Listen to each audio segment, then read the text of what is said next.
রোজ কত কি ঘটে যাহা তাহা, এমন কেন সত্যি হয় না হা। এই ভাবনা থেকেই স্বপ্নের জন্ম, যে স্বপ্ন জন্ম দেয় জাদুর, অ্যানিমেশনের জাদুর। বাস্তবে যা সম্ভব নয়, যা হারিয়ে গেছে কালের গভীরে, আশ্রয় নিয়েছে অতীতে, অথচ আমাদের স্মৃতিতে, স্মরণে, শ্রদ্ধায় আজও সমান উজ্জ্বল, সমান প্রাসঙ্গিক। কেমন হয় কালের চাকাকে উল্টো দিকে ঘুরিয়ে যদি আবার তাকে ফিরিয়ে আনা যায়? এই ভাবনা থেকেই স্টার আনন্দের এই শ্রদ্ধার্ঘের জন্ম।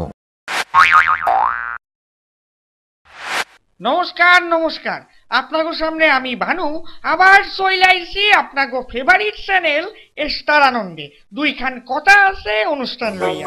আর আমার সঙ্গে আইয়া পড়ছে আমার ভ্যালেন্টাইন তুটি আমার গিন্নি শ্রীমতী ভয়ঙ্করী। তা গিন্নি, আর 2 দিন পরেই তো ভ্যালেন্টাইন ডে। তা তোমার এই ভ্যালেন্টাইন ডে উপলক্ষ কইরা তোমার কি গিফট চাই কও দেখি? সে আর আমি কি বলবো বলো, তুমি ভালোবেসে আমাকে যা দেবে তাই নিয়েই আমি সোনা মুখ করে খুশি থাকবো। বেশ, তাহলে আমি তোমার 1 কলসি গুড় দিব ভ্যালেন্টাইন ডে উপলক্ষ কইরা। গুড়? এত কিছু থাকতে শেষে কিনা গুড়? কেন, ভ্যালেন্টাইন ডে মানে হইল গিয়া লাভ। আর একখান প্রবাদই তো আছে যে লাভের গুড় পিঁপড়াই খাই। তা খামাখা পিঁপড়াই গুড় খাইয়া যাইব কেন? তোমার ওই গুড় দিয়া গিফট করুন। কি? তুমি আমাকে পিঁপড়ের সাথে তুলনা করলে? আমি চললাম, তুমি থাকো তোমার অ্যাঙ্কারিং নিয়ে। কামসাসে ছোট কেন, আমি তো তোমার লগে একটু ঠাট্টা চলে ইয়ার কি করতে আসি। তবে হ্যাঁ, লাভের গুড় লইয়া যদি কিছু কও আমি কিছু কও না, কিন্তু যদি পরিবহন লইয়া কিছু কও আমার 2খান কথা আসিল। পরিবহন নিয়ে আবার কি বলবে কো তুমি? আমাগো পরিবহন মিনিস্টার মদন মিত্তি কদিন আগেই তো কইতেছিলেন যে পরিবহন নিগম রে সরকার থেকে আর ভর্তুকি দেওয়া যাইব না। এদিকে পরিবহন কর্মীরা বেতন পাইতেছে না কয়েক মাস ধইরা, আর সেই কারণে আত্মঘাতী হইলেন এক পরিবহন কর্মী। ব্যাস অমনি মদনের দিকবাজি। জানো কিন্নি, আমার মনে হয় 3টা জিনিস ঠিক মতো শিক্ষা নিতে পারলেই ভালো রাজনীতিবিদ হওয়া যায়। সেইগুলান কি কও দেখি? আমি এত কিছু জানি না বাপু, তুমি বলো, আমি শুনি। 1 নম্বর হইল গিয়া দিগবাজি, 2 নম্বর হইল গিয়া ডায়লগ বাজি, আর 3 নম্বর হইল গিয়া ধান্দাবাজি। একদম রামায়ণের মতো। যা বাবা, এর সঙ্গে রামায়ণের আবার কি সম্পর্ক? গিন্নি জানো না, অহন্ত দেশের নেতারা রামায়ণ বলো করিয়াই চলতে আছে। কি বলতে চাইছো তুমি বলো তো? কেন, বিভীষণ দিগবাজি মাইরে রাক্ষসের দল থেকে রামের দলে আইসা পড়ে নাই? দাদা রাবণের এগেইনস্টে ডায়লগ বাজি করে নাই? আসলে কিচ্ছু না, ফ্যাস ধান্দাবাজি। আমার না মাথা গুলিয়ে যাচ্ছে, আমি কিচ্ছু বুঝতে পারছি না।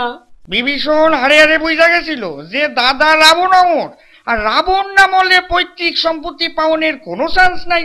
পুরাণে লেখা আছে যে রামই রাবণরে একমাত্র মারতে পারে। তাই পলিটিক্স কইরা দিগবাজি মাইরা রাক্ষসের দল থেকে রামের দলে এন্ট্রি নিল। ইলেকশনের সময় রামের পক্ষ লইয়া ডায়লগ বাজি দেয় নাই, দিছিল সপরিবারে রামরে ভোট দিয়া জিতাইয়াও দিল। যদিও বিভীষণের বউ সরমা ব্যালট পেপারে উল্টো চাপ দেওনে 1খান ভোট ক্যান্সেল হইয়া গেছিল। যাও গা। তুমি না একেবারে যাতা। এইটা একেবারে ঠিক কথা কইছো কিন্নি। ঠিক যা ঘটে আমি ঠিক তাই কই, এই কারণেই আমি যা তা। তবে আমাগো শ্রমমন্ত্রী এইটা কি করতে আছে কও দেখি? শ্রমমন্ত্রী মানে পূর্ণেন্দু বাবু?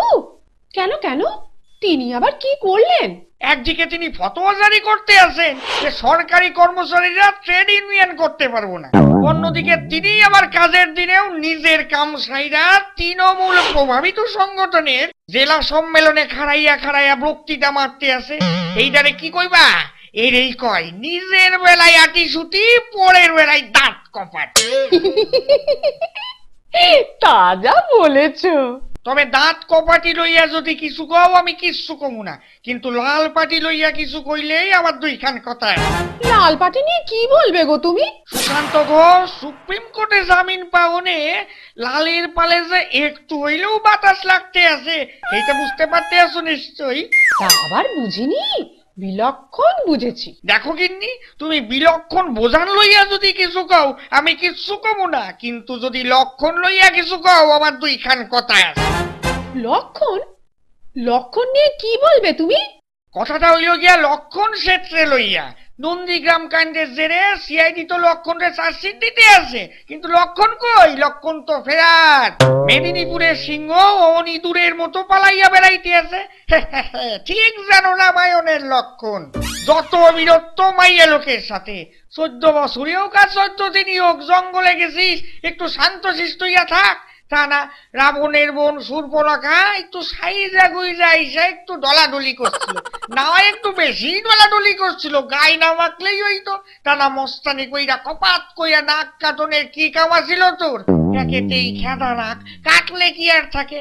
নাক যদি শূর্পণখার একটু চোখা হইতো তাহলে অতটা অফেন্স নিত না, সে যাওগা। কিন্তু যদি অগ্নিপথের কথা কও তাহলে আমার দুইখান কথা। অগ্নিপথ নিয়ে কি কথা বলবে গো তুমি? অগ্নিপথের রিমেক কইরা শুরুতে তো প্রডিউসার করণ জহর বডিগার্ডের সাইটেও বেশি বড় ওপেনিং পাইছিল, কিন্তু এখন ছবির রিপোর্ট মিডিয়াম। করণের বাবা জর্জ জহর ছিল অমিতাভের অগ্নিপথের প্রডিউসার।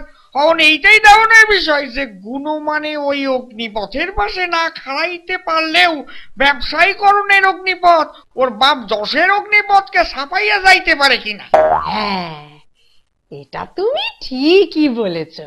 তবে অগ্নিপথের কথা লইয়া যদি তুমি কিছু কও আমি কিচ্ছু কমু না, কিন্তু যদি অগ্নি পরীক্ষা লইয়া কিছু কও তাহলে আমার দুইখান কথা। অগ্নি পরীক্ষা? কিসের অগ্নি পরীক্ষা? কার অগ্নি পরীক্ষা? মরকপাল, আমি কইতে আছি ধনী বাহিনীর অগ্নি পরীক্ষার কথা। অস্ট্রেলিয়ার মেলবোর্নে রবীন্দ্র জাদেজার চোখ ধারানো ফিল্ডিং এর সৌজন্যে ভারত জয়ের মুখ দেখলো। তবে আমি ভাবতে আছি অন্য কথা। কি কথা গো? ভাবতে আছি যে এই জয়ের পরে ফের মহেন্দ্র সিংহ ধোনি নিজেরে সিংহ কিংবা সেও বাঘ বইলা যদি নিজেরে ভাবতে শুরু করে তাহলে কাম সাজছে ঘাইকা ঘ। হ্যাঁ, কি যে বলছো? ধোনি আমাদের রামের মতোই আদর্শবান। রামায়ণের রামের কথা কইতে আসো, তার আবার আদর্শ। পাবলিকের পেদানির হয়েছে নিজের বউরে অগ্নি পরীক্ষা দেওয়ানে লাইকা আগুনে ঢুকতে কয়, তার আবার আদর্শ। হরধনু বাইঙ্গা সীতারে বিয়া করছিল, আর সেইটারে ফলো কইরা তোমার ছোট পোলা ধনুক ভাঙা পণ করছে পাশের বাড়ি সীতারে বিয়া করণের লাইকা। যাওগা, কামের কথায় আসি। সেদিন গেছিলাম ডার্বি ম্যাচ দেখনের লাইকা। তারপর কি ঘটলো সেখানে? ঘটির পোলা বাটির খাবার খাইয়াই হজম করতে পারে না, আবার বেবাক লইয়া পেশাল পারে। কেন? ঘটিরা আবার তোমাকে কি বললো? ওরা অবশ্য এমনিতেই একটু বেশি বেশি বলে, যা করে তার থেকে বেশি আওয়াজ দেয়। আওয়াজ বইলা আওয়াজ কয় ওর ঠাকুরদা নাকি গোটা পাঠা খাইয়া এমন একটা হজমি বড়ি খাইতো যে হজমি বড়ি খাওয়ানোর পরই আবারও একখান গোটা পাঠা খাইতো। বিষয়টা পাঠা খাওয়া লইয়া না, হজমি বড়ি লইয়া। এমন হজমি বড়ি নাকি বাঙালরা কখনো চোখেই দেখে নাই। তা তুমি কি বললে? ওর থোঁতা মুখ ভোঁতা করে দাওনি? কও কি গিন্নি, আমি যা এক্সাম্পল দিছি ওইটা হজম করতেই তোর ওই ঠাকুরদার হজমি বড়ি লাগবো। হা, বলোই না তুমি কি বললে। আমি কইলাম আমার ঠাকুরদা যদিও গোটা পাতা খাইতে পারতো না, কিন্তু বদ হজম একবার রমণী কবিরাজের থেকে হজমের ওষুধ না খাইলো। ওষুধ খাইয়া ঘরের দরজা বন্ধ কইরা রাতের বেলা ঘুমাইয়া পড়লো। সকালে আর দরজা খোলে না, ধাক্কা ধাক্কি মাইরা শেষে দরজা ভাইঙ্গা ভিতরে ঢুইকা দেখি শুধু নখ আর চুল পইরা রইছে, পুরা বডিটাই হজম হইয়া গেছে। আছে এমন হজমের বড়ি তোমাগো দেশে? সত্যি তুমি না পারো বটে। পারো কইতেই তো মনে পইরা গেল দেবদাস শাহরুখ খানের কথা। শাহরুখ খান হঠাৎ কইরা কেন যে ফারহা খানের হাজবেন্ডের চর কষতে গেল কে জানে, তবে ফারহার বড় বর্বর হইয়া উঠছিল খুবই। যাওগা, ওসব কথা লইয়া আমি ওপেনলি কিছু কমু না। আজকের মতো বিদায় নিতে আসি। আবার আমার লাল টুকটুকা ধারি লঙ্কার মতো রাজ বিশিষ্টা গিন্নি শ্রীমতী ভয়ঙ্করীরে সঙ্গে লইয়া ফিরে আসুম আপনাকে ফেভারিট চ্যানেল স্টার আনন্দে দুইখান কথা আছে অনুষ্ঠান লইয়া। সকলে ভালো থাকবেন, ভালোভাবে ভালোবাসা ভ্যালেন্টাইন ডে পালন করুন। নমস্কার।